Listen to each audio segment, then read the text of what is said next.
Today's show is sponsored by the ABV Barrel Shop. The ABV Barrel Shop is located in the St. Louis metro community of Arnold, Missouri. The ABV Barrel Shop is focused on one thing, single barrels. Best of all, you can try before you buy. Head over to abvbarrelshop.com to sign up for their email and text distribution so you know what they have in stock, what classes are coming up, and who from the industry may be coming in to visit. The ABV Barrel Shop. It's where single barrels live. We are also sponsored by the Bar to Go. The Bar to Go offers traveling minibars that are no bigger than a small purse or toiletry bag. Best of all, they are fully customizable so you can create the perfect piece that is unique for you. If you own your own business, what a fun and unique way to promote what you do. Check them out online at thebartogo.com. That is the number 2 in the Bar to Go. If you have wholesale questions, call my friend Isabel Clark at 504-481-1297. Finally, we are sponsored by the Neely Family Distillery. NFD is a family-owned business that keeps ringing up awards in the spirits world. Head to Sparta, Kentucky to experience the family history, award-winning spirits, and meet the Neely family. Check them out online at neelyfamilydistillery.com. Now, on to the show. Let's drink!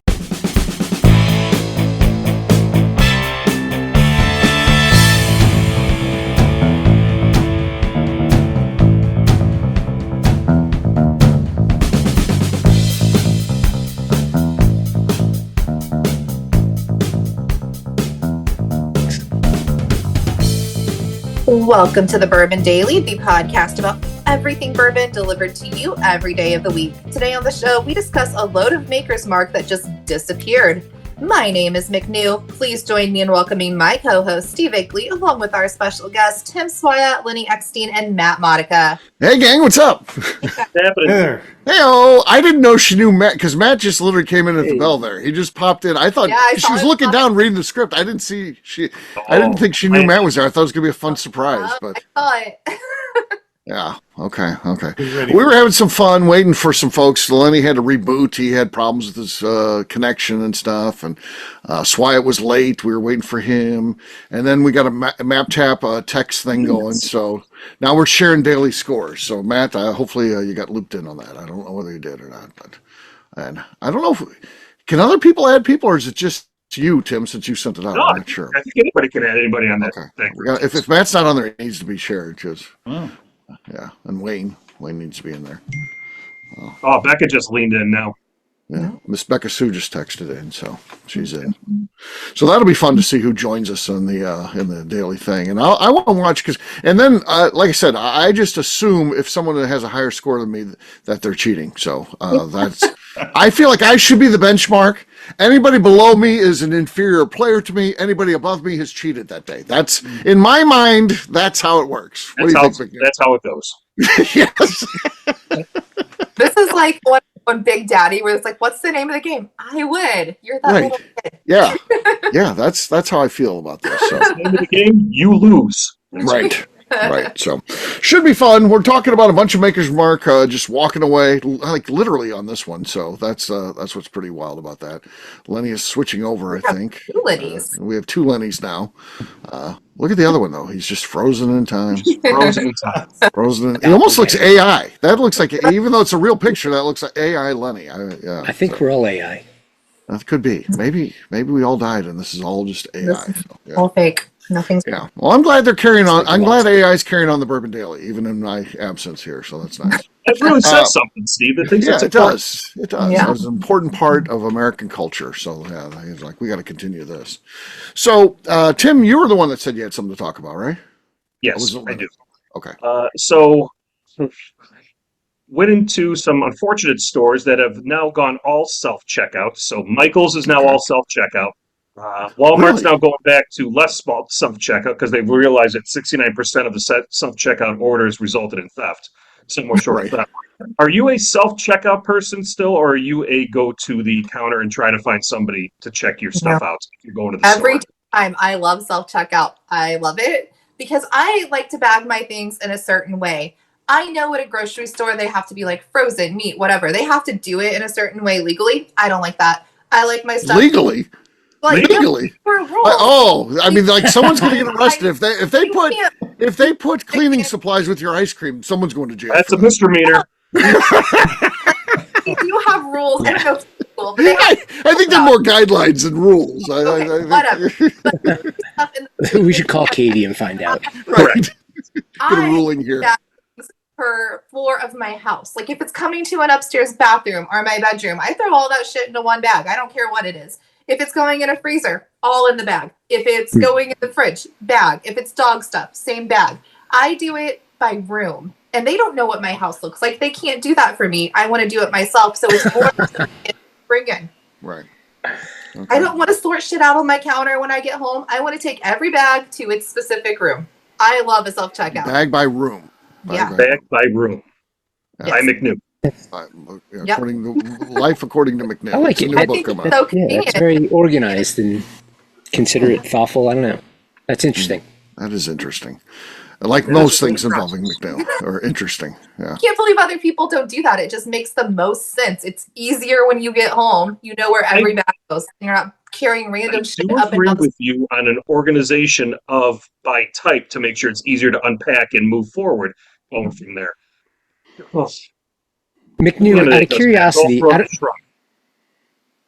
do they charge you for bags at your grocery store or wherever you organize your items into different bags? No, only at Aldi, but like I have like a specific bag for that. But like the Walmart, an Aldi bag. Okay. If they did charge you for every bag, if you were charged for every bag, so your 5 rooms got charged, would you still do it? Yeah, because it's going to be less than $1 probably for a bag. Okay. Let's not forget she used to spend $23 on an Arby's sandwich routinely. So because they bring it whatever the bag cost is, she'll just pay it. She doesn't care. Once you pay for Spotify, it's all free. Right. It's free. Yeah, the songs are free. And there's no rule that I can't bring the bag back if I remembered it. Which I won't. No, what you won't. Yeah. Linda keeps trying to make me bring the bags to the grocery store, and I keep forgetting about it all the time. And so at this point, she has like 2 that are in her purse at all times. And so really? It's like, one of those it's things. like walking the dog. You have to carry your bags with you. You walk with Matt. You got to carry your bags with you to clean up the your bags shit. from Matt. Yeah. I guess. I guess. I found as I'm getting older, I want to not do the self checkouts. Okay. Yeah. You and chat with and all that stuff, which is probably, I don't know, it's weird, but nope. Go figure. Yeah. Okay. I prefer self-checkout when I can, so I like to self-checkout. I don't do anything but that. At the grocery store, when you have over a certain amount of items, you have to, but I love taking over and doing the bagging then. they don't know how to bag anymore. When I went to work, I was a bagger. You had like 3 days of training. You had to go off site. You had to go like central location. They had a fake grocery store there. They're checking shit out, slinging it down there. You got to learn. No one has learned. And I like the paper bags, and then because sometimes there's just someone there bagging and they don't want to move, and I don't want to get in a fist fight in the grocery store, so I let them. And then every time the goddamn bags rip and shit, they don't know what to do. It's just so frustrating.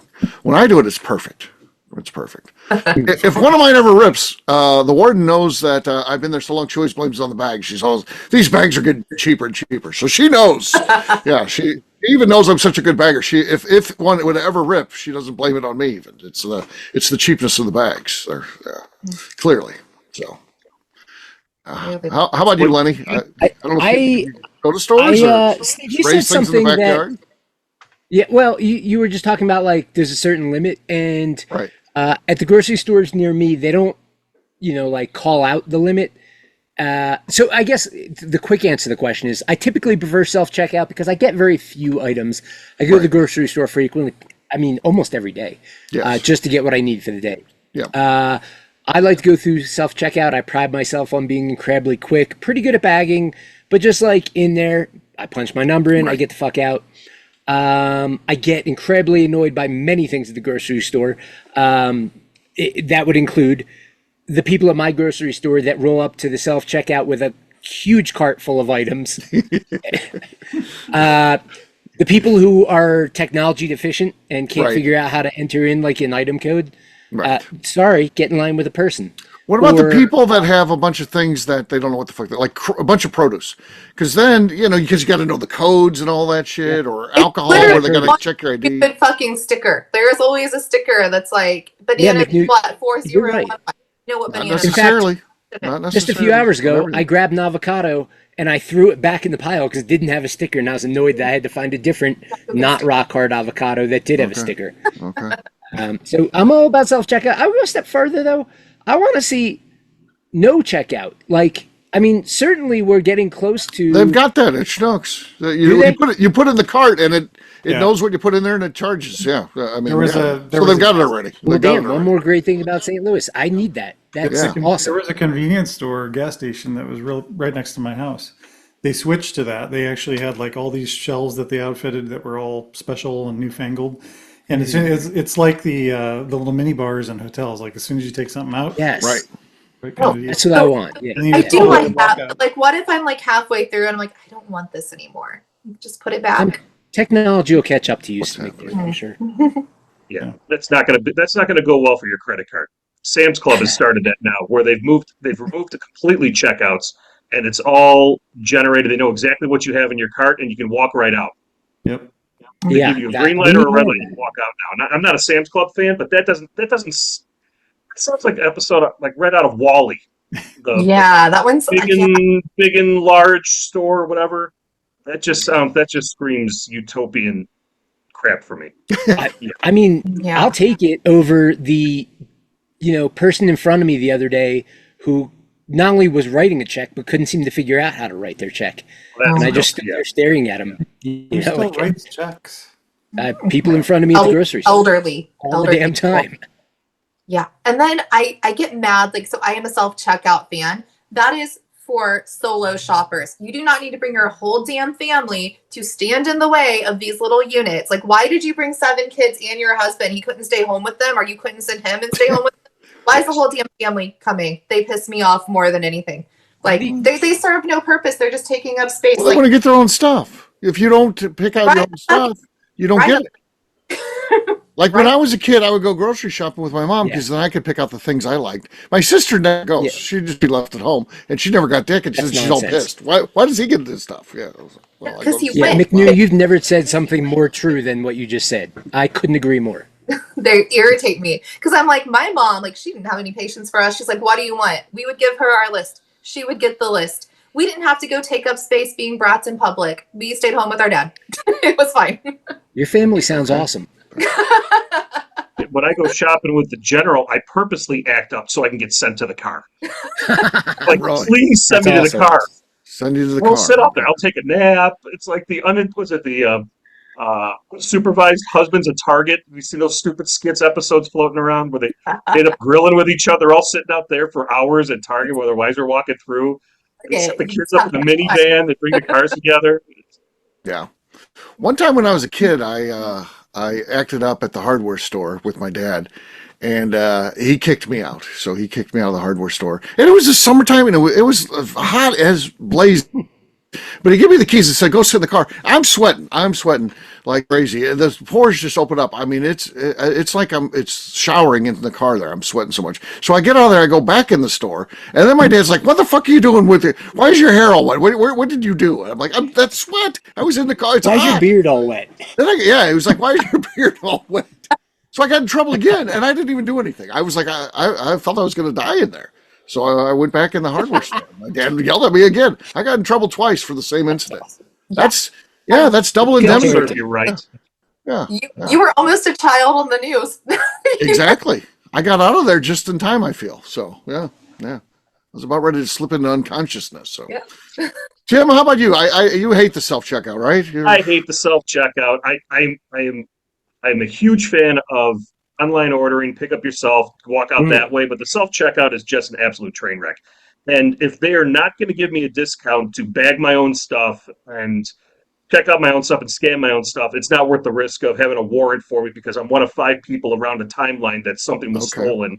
The next thing you know, you wake up at it. But what about knowing now that the not Schnucks bagging cart? things is a misdemeanor if at the grocery store, and that's Right. you got to watch out for your statutes. That is problematic. I'm putting these people at risk. What about the cart that they got at Schnucks now? That check because you get a 2% discount for utilizing that. Is that something you would do, Tim, or is that also Absolutely, because then you have to bag it yourself? You're going through it's you just put it in the cart and like I said, it adds it up on your bill. So yeah. Nope, I would do it as long as they're paying. If they're going to offload the risk of the labor to me, anyways, if they're giving me a discount for it, and I'm pretty cheap, 2% sounds like I do it. But I like going into Target just to have their credit card and shop there. They give me 5% off. They don't give me another 5% off to go to the self checkout and check my stuff out. So I'll take the 5% off and go talk to the wonderful person sitting there who hates life. And their time go by a little bit longer. Schnucks is almost getting to the point where they're paying you to shop there because you get 2% for that cart. Yeah.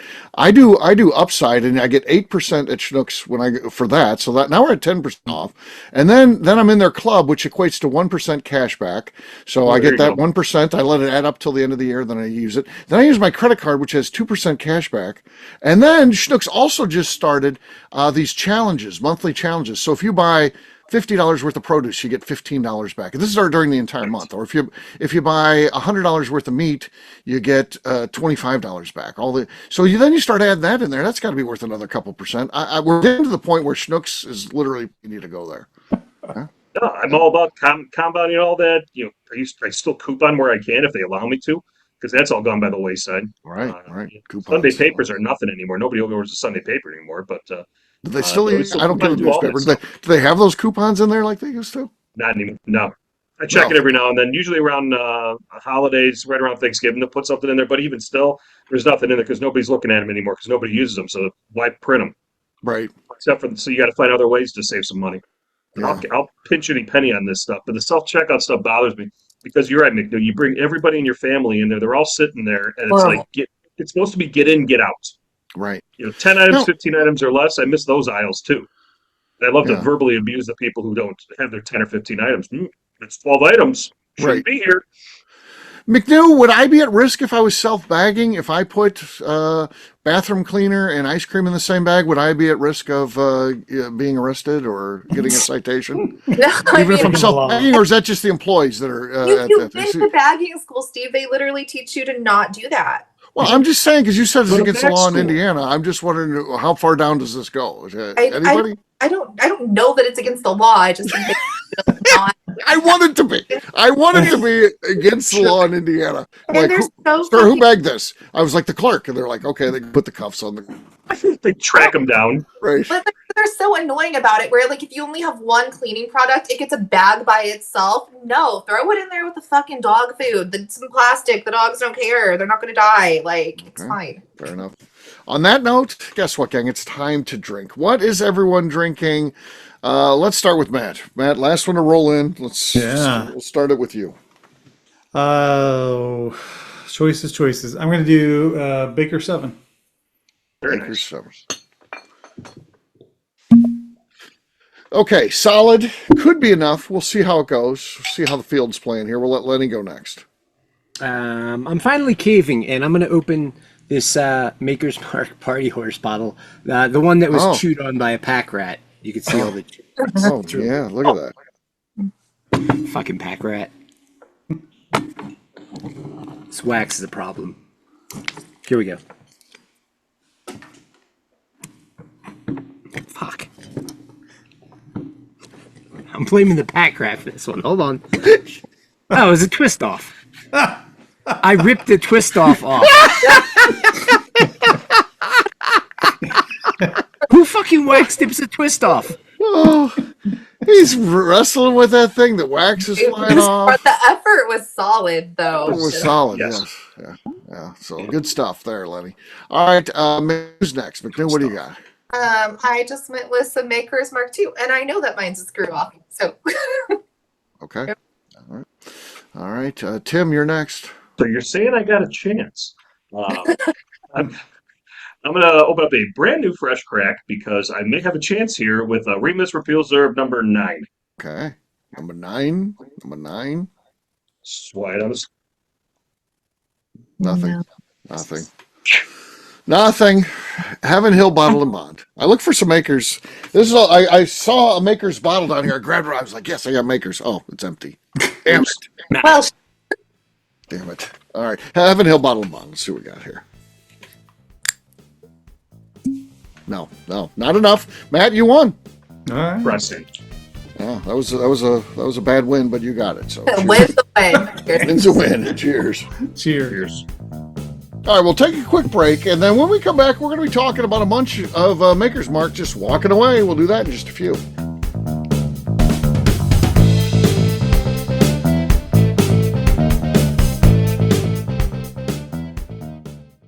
Okay, let's talk about the people that make these shows happen. First up is the Stave and Thief Society. Via their in-person class at Moonshine University in Louisville, Kentucky, the Stave and Thief Society is the place where you, a bourbon enthusiast, can expand your knowledge and emerge an executive bourbon steward. In 2017, I completed my executive bourbon steward certification. It's the most comprehensive bourbon certification available and connects you with an expansive network of bourbon enthusiasts and professionals. Check out the full listing of in-person and online certifications and join the society today by enrolling at staveandthief.com. Speaking of executive bourbon steward certification, the ABV Barrel Shop in St. Louis, Missouri has developed a unique partnership with the Stave and Thief Society to offer a preparatory class to assist you in getting your executive bourbon steward certification. This prep class costs only $25 and is available to take live or online via Zoom. Graduates of our class receive a coupon code good for 15% off your executive bourbon steward certification held in Louisville, Kentucky. This saves you almost $90. Additionally, you can collaborate with fellow attendees to split travel costs when you go to Louisville. If you're interested in signing up for the class, simply head over to abvbarrelshop.com and check out the classes and events page. Last but not least, we are sponsored by Neely Family Distillery. Royce Neely is the 11th generation distiller in one of America's oldest distilling families. A visit to Neely Family Distillery takes you through family history, where you can see all the artifacts and newspaper clippings through the years from this family that started distilling in America after James Neely arrived from Northern Ireland in 1740. Today, Royce Neely and his team are crafting some of the best spirits in America. Their bourbon and absinthe offerings keep winning top honors in the spirits competitions. Recently, their absinthe made history as the first platinum winner in the absinthe category at the San Francisco Spirits Competition. Neely Family Distillery is definitely a bucket list destination if you are a bourbon fan. Learn more about their spirit offerings, visiting their facility, and the awards they have collected over at NeelyFamilyDistillery.com. And now, back to the show.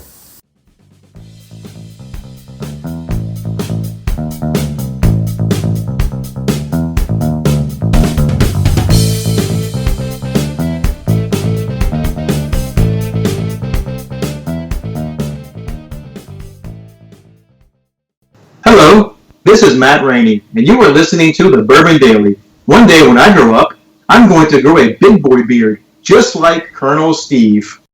Welcome back to the Bourbon Daily. Today we're talking about a mysterious disappearance of some Maker's Mark. Yes, we are. So, we may have Lenny weigh in on a perspective of a distillery owner. Not that he's on the scale of Maker's Mark. He's close. He's just right behind them nationally. Yeah. So a truck apparently crashes, and people come and just start picking Maker's Mark up and going home with it, grabbing a case or two and dropping it in their car and going home. So literally walked away. So this is an example of that. So distributor, hires out a freight company, and then the freight company leases that to someone else, and then so at the end of it, everyone's just pointing fingers at whose fault is it? Is it the distillery?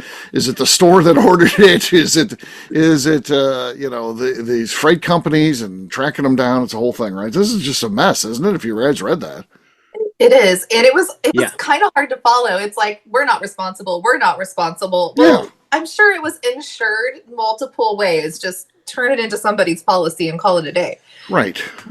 I mean, to me, it's real easy. It's cut and dried. Whoever's truck was there, that's who owes for that. It's crashed on whoever subleased it, whatever trucking company is, it's theirs. Correct. It's their fault. Their driver's the one that crashed. So, right? But Yep, they're the ones who own it. yeah. Yeah. So, but. Yeah. Bills being sent out. People are being asked to pay for it. And it's like, Yeah, well, I'm thinking like the people that just like didn't even grab get it. bottles and whatnot. Like, don't you think that's bad karma? I mean, it's. I mean, I would be a little tempted, but I'm like, that's going to be bad luck for me later. It's not just for the Maker's Mark that I can buy for $25. I don't think I want to risk that. No. Right? I mean, to me, it's not surprising, but there's no way I'd do it. I mean, I get it.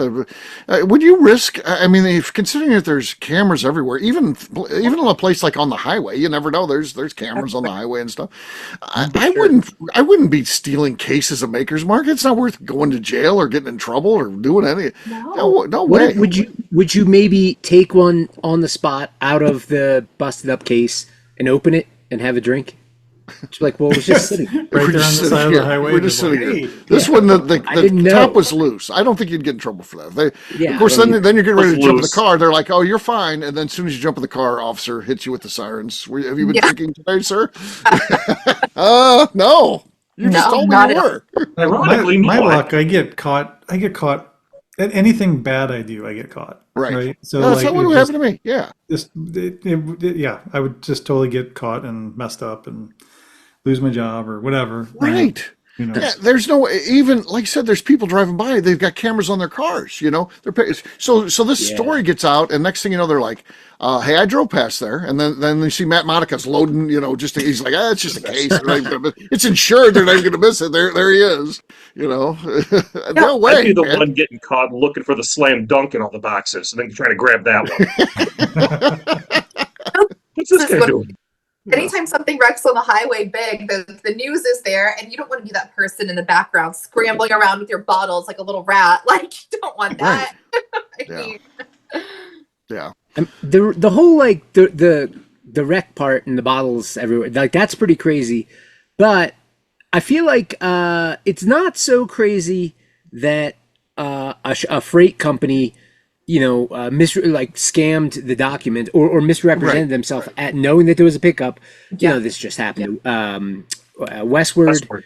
Yeah. And it happened to Fortaleza in Mexico.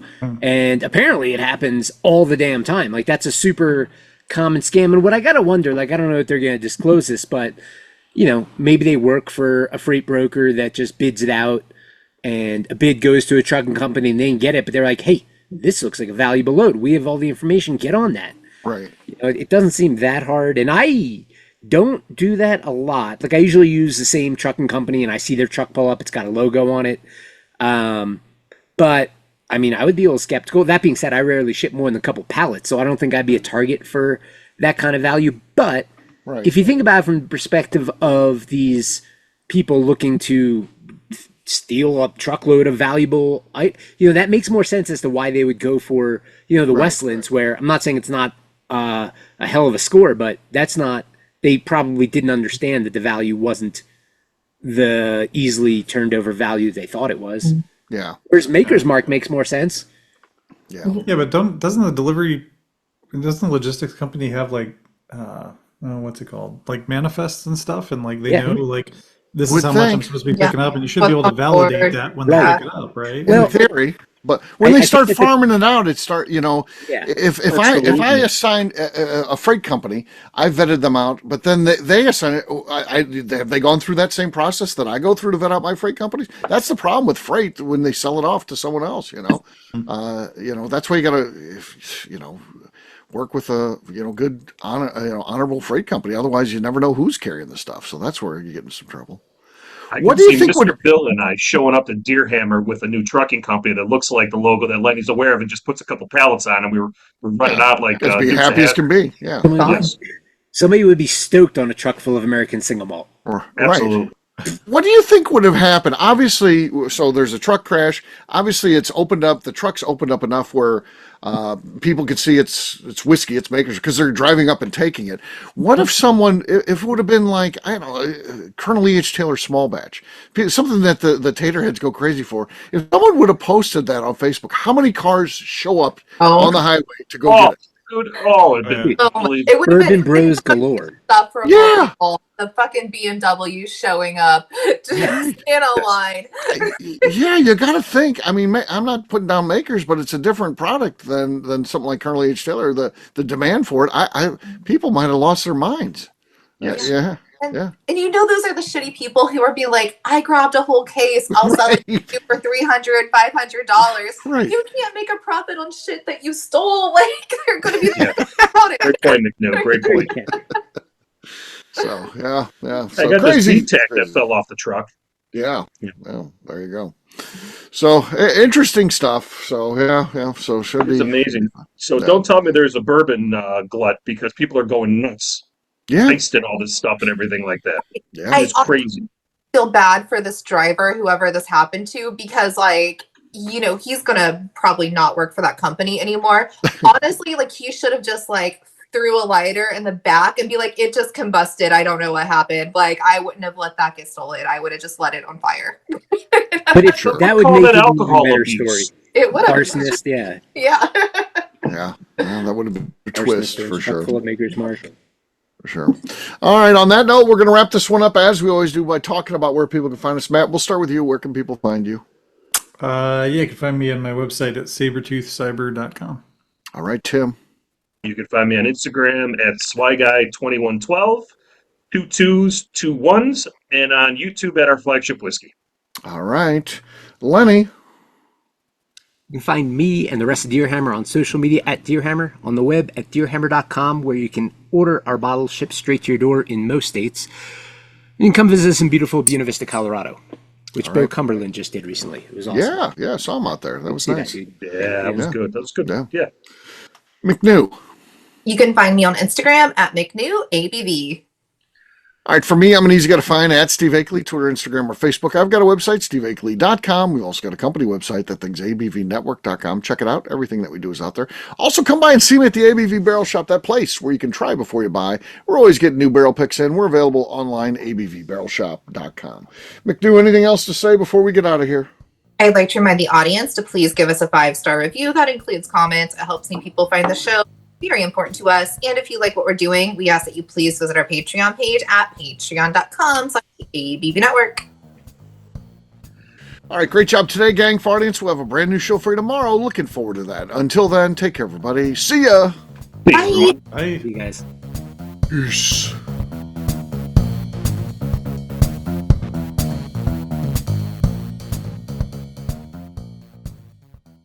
Before we let you go, let's talk about one last thing. The ABV Barrel Shop in the St. Louis community of Arnold, Missouri. The ABV Barrel Shop is focused on a couple of things. First of all, single barrels.